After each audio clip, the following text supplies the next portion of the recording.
Hallelujah, praise the lord. అందరూ బాగున్నారండి?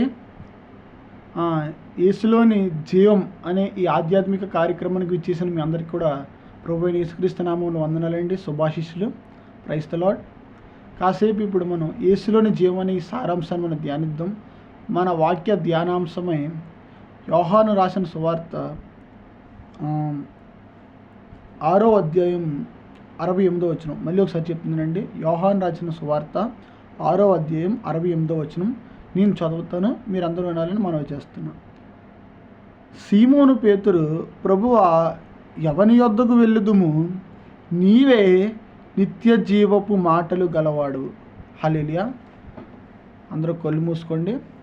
ప్రభా పరిశుద్ధుడ, మీ పరిశుద్ధ పాదాలకు స్తోత్రాలు. ప్రభా, ఈ చిన్న వాక్య భాగం ధ్యానించుండగా మీ కృపను దయచేయండి, మీ శక్తిని దయచేయండి, మీ ప్రభావం దయచేయండి. మాకు కావాల్సిన జీవవాక్యములు మీరే మాకు అందించమని వేడుకుంటున్నాం. ప్రభా, మీ వాక్కు మాకు బలాన్నిస్తుంది, శక్తినిస్తుంది. ప్రభా, కృపనిచ్చిద్ది, లోకంలో శక్తి కలిగి జీవితానికి సహాయం చేసిద్ది. ప్రభా, నాతో మాతో మా అందరితో మాట్లాడమని, మీరు ఏదైతే చెప్పాలనుకున్నా చెప్పండి, దాని ప్రకారం జీవించే కృప మా అందరికీ దయచేయమని చిన్న ప్రార్థన మీ పరుణం చేర్చుకుని మన త్వరగా నేను యేసు అతి పరిశుద్ధ నామం అడిగి వేడుకుంటున్నాము తండ్రి, ఆమేన్.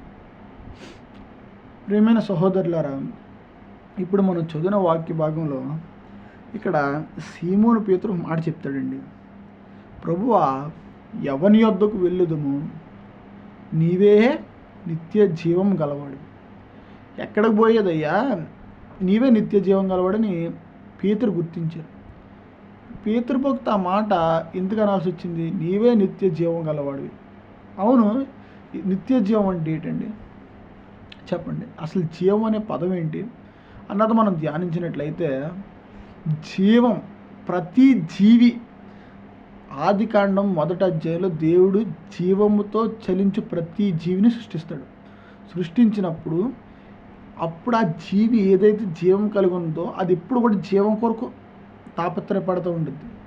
ప్రతి జంతువుని చూడండి, ఆవుకి గేదెకి మేత అవసరం, కుక్కకి ఆహారం అవసరం, కాకి ఆహారం అవసరం, ప్రతి పక్షికి, ప్రతి జంతువుకి అవి బతకడానికి కొంత అయితే ఆహారం అవసరం. ఏదైతే ఆహారం వాటిని బ్రతికిస్తుందో వాటిని జీవాహారం అంటారు వాటి దృష్టికి. ఇప్పుడు పశువుకి గడ్డి జీవాహారం, సింహానికి మాంసం జీవాహారం. ఎందుకంటే వాళ్ళ జీవం నిలబడాలంటే ఆహారం వారికి ఉపయోగపడుతుంది. అదేవిధంగా ప్రియమైన సహోదరులారా, డైరెక్ట్గా వాక్య భాగానికి వెళ్తున్నాను. ఇక్కడ మానవుడు కూడా జీవి, మనలో ఉండే ప్రాణాన్ని బ్రతికించుకోవడం కోసం ఒక ఆహారం కోసం చూస్తాడు. చిన్నప్పుడు పసివాడు తల్లి పాల కొరకు చూస్తాడు. కొంచెం ఎదిగాక ఏం చూస్తాడండి? అన్నం కోసం. తర్వాత మనం ఏదైతే అలవాటు చేస్తాం అది చికెను, మటను, బిర్యానీలు, అలా వగైరా వగైరా వాటి కోసం ఎదురు చూస్తాడు. సరే, అవన్నీ పక్కన పెడితే అవి ఈరోజు తిన్న ఆహారం ఈ రోజుకి జీవాన్ని ఇస్తుంది. రేపు కావాలితే రేపు మళ్ళీ నూతన ఆహారం చూసుకోవాలి. ఏ రోజు ఆహారం ఆ రోజే మనం భుజించాలి. ఇది ఇశ్రాయేలీల కాలంలో కూడా ఉన్న చరిత్ర. ఇశ్రాయేల్లో దేవుడు చెప్తాడు, ఏ రోజు ఆహారం ఆ రోజే మీరు పోగు చేసుకోవాలి, ఏ రోజు ఆ రోజు భుజించాలి, ఎక్సెప్ట్ విశ్రాంతి దినం, అది వేరే కండిషన్. కానీ ఏ రోజు జీవాన్ని ఆ రోజే సమకూర్చుకోవాలి, ఏ రోజు జీవాన్ని ఆ రోజు పుచ్చుకోవాలి. కానీ ఆ జీవం ఎప్పటి వరకు ఉంటుంది? మన్నా కురిపించేవాడు జీవాహారం. అది ఎన్నాళ్ళు ఉండేదండి? ఒక్కరోజే. అది బలం ఇచ్చినా శక్తి ఇచ్చినా ఒకరోజు, తర్వాత రోజు పాడైపోయింది. తిన్నా కూడా అది జీర్ణం అవడానికి 3 గంటలు పడితే మనకు బలం ఇచ్చేది. అది మెటబాలిజం, జీవక్రియను యాక్టివేట్ చేసేది ఒకరోజు. కానీ ఇక్కడ పేతురు భక్తుడు మాట చెప్తున్నాడండి యేసుప్రభు వారి గురించి. నీవే నిత్య జీవం అంటున్నాడు. హల్లెలూయా. యేసుప్రభు వారు ఒక నిత్య జీవం అంట. అంటే ఆయన ఒక ఆహారం కింద కనబడుతుంది ఇక్కడ. అంటే ఆయన ఎవరైతే భుజిస్తారో, తప్పు కనుకోకండి, ఆయన ఎవరైతే భుజిస్తారో వారు నిత్యము జీవిస్తారు. ఏంటండి దేవుని భుజించడం ఏంటండి బ్రదర్? ఏంటి మాట ఏంటి? అసలు వినడానికి, ఊహించుకోవడానికి ఏదో వింతగా ఉంది. అవునండి, ఇదే మాట దేవుడు అన్నప్పుడు అనేక మంది ఎవరైతే నా శరీరం తిన్న రక్తం త్రాగుతారో వారే నిత్య జీవంలోకి ప్రవేశిస్తారన్న మాట యేసుప్రభు వారే వాడినప్పుడు అనేక మంది అభ్యంతరపడి వెనక్కి తిరిగిపోయారండి. కానీ ఇక్కడ విషయం ఏంటంటే, ఇది దేవుని భుజించడం అంటే దేవుని వాక్యాన్ని భుజించడం. జీవం గల దేవుని మాటలు మనం భుజించాలి. భుజించడం అంటే ఒక వాక్యాన్ని మనం విన్నప్పుడు అది రెండు దశలో పనిచేస్తుంది. అదేంటంటే ఫస్ట్ మన మైండ్లోకి వెళ్ళితే, తర్వాత హృదయంలోకి వెళితే. మైండ్లోకి వచ్చిన వాక్యాన్ని విన్నట్టు ఉచ్చారణ చేసి సబ్జెక్ట్ చెప్పవచ్చు, కానీ మైండ్లోంచి హృదయంలోకి వెళ్ళిన వాక్యం హృదయంలో పనిచేసిద్దండి. అదే జీవవాక్యం. జీవవాక్యాన్ని మనం రోజు భుజించాలి. జీవవాక్యాన్ని ఎవరైతే భుజిస్తారో, పత్రికలో అపోస్తలుడైన పౌలు రాసిన పత్రికలో మాట చెప్తాడు, జీవవాక్యమును చేత పట్టుకుని లోకంలో జ్యోతుల వలె ప్రకాశించుడి. హల్లెలూయా. ప్రతి ఒక్క జీవి తృష్ణ ప్రప్రదంగా అన్యులు వదిలేయండి, దేవుడు నమ్ముకున్న వాళ్ళ గురించి చెప్తున్నా. ప్రతి ఒక్కళ్ళు కూడా తృష్ణ ఏంటంటే జీవం కావాలి. జీవం కోసం ప్రతి మానవుడు కూడా వెతుకులాట.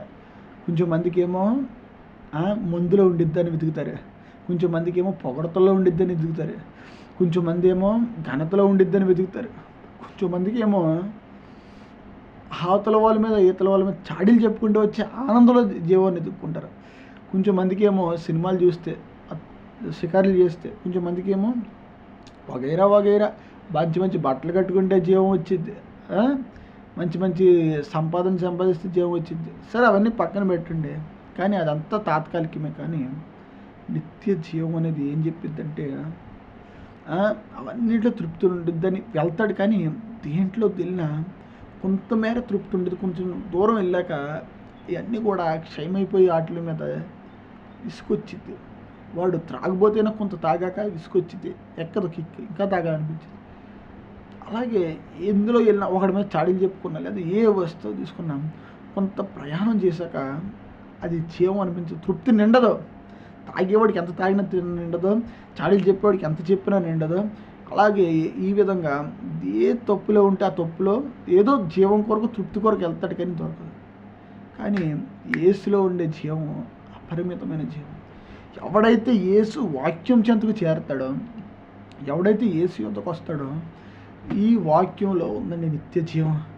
అదే మాట ఇక్కడ పేతురు అంటున్నాడు. అనేక మంది అభ్యంతరపడి వెళ్ళిపోయారు కదరా బాబు, మీరెందుకు ఉన్నారంటే, ఎక్కడికి పోయేది ప్రభువా, నీవే. ఏం చెప్తున్నాడండి, నీవే నిత్య జీవము గలవాడవు గనుక మేము ఎక్కడికి పోయేది ప్రభువా అంటున్నాడు.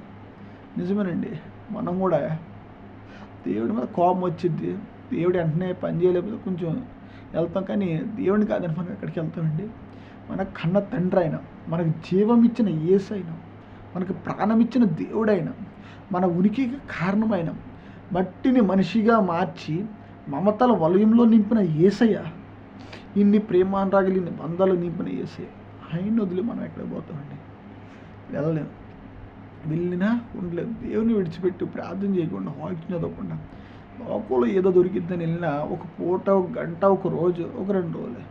తర్వాత మనసు, నిజమైన దేవుని బీజంతో పుట్టిన వాడికి మనసు ఆగదండి. నేను ఎప్పుడు పోయేదా జీవం గల దేవుని సన్నిధికి, నేను ఎప్పుడు ప్రార్థించేది, నేను ఎప్పుడు నా దేవుని వాక్యించేది. ఎందుకురా నీకు దేవుడు అంటే అంత పిచ్చి? నీకు తెలియదురా, నా దేవుడు నా ప్రాణ పరిస్థితులు కాపాడాడు, నా ప్రతి పరిస్థితుల్లో నాకు తోడుకున్నారు. ఈ స్పర్శ నీకు తెలియాలంటే నీవు వ్యక్తిగతంగా దేవుడితో నడిచిన అనుభవం అనేది ఉండాలి. దేవుని జీవం నీలో ప్రవేశించినప్పుడు మాత్రమే నీలో నాలో క్రియ జరిగింది. ఆ జీవం ప్రవేశించాలంటే మానక నిత్యం వాక్యం చదివే వారుగా ఉండాలి. ఆ వాక్యం చదివిన వాక్యం ఎల్లప్పుడూ తలంపుల్లో మనం ధ్యానం చేసుకుంటూ ఇంప్లిమెంట్ చేస్తూ పరిశుద్ధాత్మ సహాయంతో నడుచుకున్నప్పుడే ఆ జీవవాక్యం మనలో ఫలింపజేసి మనలో నిత్య జీవం కనిపించింది, నిత్య జీవవాకులు వస్తాయి. అలా కాకుండా ఏదో వాక్యం చదవాలి, చదివిన దాన్ని ఆచరణలో పెట్టాలి, అప్పుడే మనలో నిత్య జీవం కలిపెడుద్ది. అంతేగాని ఇంకా వేరే దేంట్లో కూడా ఈ లోకంలో ఎందులోకన్నా వెళ్ళండి, తృప్తి దొరికిద్దేమో నాకు చెప్పండి, దొరకదు. శాశ్వత నీ సన్నిధిలో, దావిద్ మహారాజ్ అంటాడు, నీ సన్నిధిలోని నిత్య సంతోషములు కలవని దావిద్ మహారాజ్ చెప్తున్నాడు. సో ప్రియమైన సహోదరులారా, ఈరోజు మన ధ్యానాంశం మీరు గ్రహించినట్లయితే, మనం ఎందులో పరిగెట్టిన ఆహారం దొరకదు, జీవానికి, మనలో ఉన్న ఆత్మ జీవానికి తృప్తి దొరకదండి. ఓన్లీ దేవుని వాక్యంలోనే దొరికింది. దేవుని వాక్యం చదవండి, వాక్యం చెప్పిద్ది. న్యాయంగా నడుచుకోరా, యథార్థంగా నడుచుకోరా, ఒకరికి అన్యాయం చేయకరా, పరిశుద్ధంగా జీవించరా, పవిత్రంగా జీవించరా. అది కష్టమైన పరిశుద్ధాత్మ సహాయంతో దాన్ని జీవించడానికి ప్రయత్నం చేసినప్పుడే, నడుము బిగించినప్పుడే దేవుని జీవం మనలోకి వచ్చింది. అట్టి అక్షయ జీవం, క్షయము కాని జీవం, శాశ్వతమైన జీవం మనలోకి వచ్చినప్పుడే మనం నిత్య జీవంలో ప్రవేశిస్తాం. నిత్య జీవపు వారసులంగా మనం మార్చబడుతుంది. దేవుడు అట్టి శక్తిని, అట్టి బలమును, అట్టి ప్రభావాన్ని మనకు ఇస్తాడు. అంతేగాని అది కాదు ఇది కాదు, అబ్బెబ్బెబ్బే నేను ఇచ్చేస్తానంటే ఎప్పటికీ మనకు జీవం సంతరించదండి. మీరు ఇందులోనే ఎత్తుక్కోండి. ఇందులో ఈ లోకంలో క్షయమైపోయే ప్రతి వస్తువులో, ప్రతి కోరికలో, ప్రతి సుఖంలో కూడా క్షయత ఉంది. కానీ అక్షయత ఉన్నది యేసులో మాత్రమే, యేసు యొక్క వాక్యంలో మాత్రమే, యేసు యొక్క మాటంలోనే మాత్రమే. నన్ను తిని నా శరీరం తిని నా రక్తం త్రాగివాడే నిత్య జీవం కలవాడని ఇదే యోహాను రాసిన సువార్తలో చెప్తాడు యేసు ప్రభువు. సో దేవుని భుజించాలండి. దేవుని భుజించాలంటే దేవుని వాక్యాలు భుజించాలి. వారాత్రాలు చదువుతూ ఉండాలి. చదివిన వాక్యాలు మనం ఏ పనిలో ఉన్నా కూడా దాన్ని వాక్యాన్ని మనం గుర్తు తెచ్చుకుంటాం. నా దేవుడు ఇలా చెప్పాడు కదా, ఇది కదా న్యాయమైన త్రోవ, ఇది కదా న్యాయమైన త్రాసు, ఇది కదా నేను ఆలోచించాల్సిన విధానం, ఇది కదా నేను జీవించాల్సిన విధానం అని చెప్పి మన జీవితంలో దాన్ని అవలంబించినప్పుడు మాత్రమే ఆ జీవం మనలో ఫలింపజేసిద్ది, ఆ జీవం మనలో కార్యసిద్ధి కలిగించిద్ది. అంతకంతకు మనం ఆశీర్వాదానికి వెళ్ళేటట్లుగా ఆ జీవం మనలో ఒక గొప్ప ప్రభావం తీసుకొచ్చిద్ది. అట్టి శక్తిని మనకు నింపిద్ది. అట్టి జీవాన్ని మనం పొందుకుందామండి. ప్రార్థన చేసుకుందాం. దేవ, ఈ చిన్న మాటలో మీరు తోడుకుని నడిపించిన దేవా మీకు స్తోత్రాలు ప్రభా. ఉన్న వాక్యాన్ని బట్టి ఎల్లప్పుడూ మేము ప్రతిరోజు మానక వాక్యం చదివి దాన్ని ధ్యానిస్తూ ప్రభా మీ జీవాన్ని పొందుకోవడానికి మాకు కూడి వచ్చిన అందరికీ కూడా తోడుగుండి ప్రభా. అనుదినము ప్రభా యేసులోని జీవాన్ని పొందుకోవడానికి మీరే మాకు సహాయం దయచేసి మీరే మహిమకంతా ప్రభావాలు పొందుకోనమని, సకల సమస్త స్థుతి మహిమకంతా ప్రభావాలు పొందుకుని ప్రభా ఎల్లప్పుడూ నిత్య జీవ వాక్కులు నీ యొద్దనుండగా ప్రభా వేటి వైపు చూడకుండా నీలో సారం కలిగి ఆనందించే భాగ్యం అందరికీ దయచేసి మీరే మహిమకంతా ప్రభావాలు పొందుకోనమని ఈ చిన్న ప్రార్థన మీ పరముకు చేర్చుకొని మన త్వరగా యేసు పరిశుద్ధ నామములో అడిగి వేడుకుంటున్నాము తండ్రి. ఆమేన్.